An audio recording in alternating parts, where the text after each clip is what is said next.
So was there an aha moment, or what was the genesis of Always On, Slightly Off? Where did that come from? What's the story of that? There was this, as a marketer in my heart and soul, and that was, the background that I had, a television marketer, I always tend to, I can't help myself, look for either the possibilities or the things that are terrific about brands. What do we want to enhance about a brand that you love, and then what do you want to change about a brand to make more people adore it?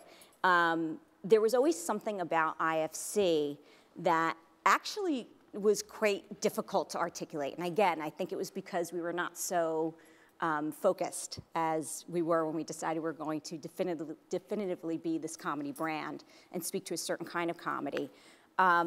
So it was, I knew that we were interesting, that we were different, that people liked what we were doing. We had a distinct point of view. The indie perspective was something that we could really hang our hat on. We could transition and move from independent film to, an indie perspective, and people who typically liked that kind of content were interesting, different people who carried that over into their other likes and passions. So, their music, the art that they liked, their sensibility, the music they listened to. That was really the springboard. But saying it actually was not as easy as it might seem. It's like, I can't put the tagline, shit you can't find anywhere else on the network. That's not gonna fly. But it's like, that's what I wanted to say. I would. Yeah, a lot of people, I watch that, but I don't, try to get, selling it in might be a little bit more challenging. Was that the sort of working tagline, shit you can't find? Yeah, shit you can't find anywhere else, now run with it. So, but it was that sentiment, but how can we say that succinct, clean, and something that everybody would get. So there was a lot of work that was put in. We knew what we wanted to say ultimately, but what were we going to say? What were the words?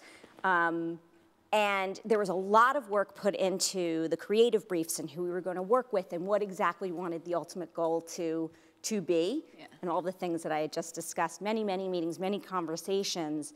And I remember being in the room when, being taken through kind of the here are the 5 ways we can go with what we've been working on. It was like 3 taglines and presentations in. We're Always On, Slightly Off, hit the conference room table.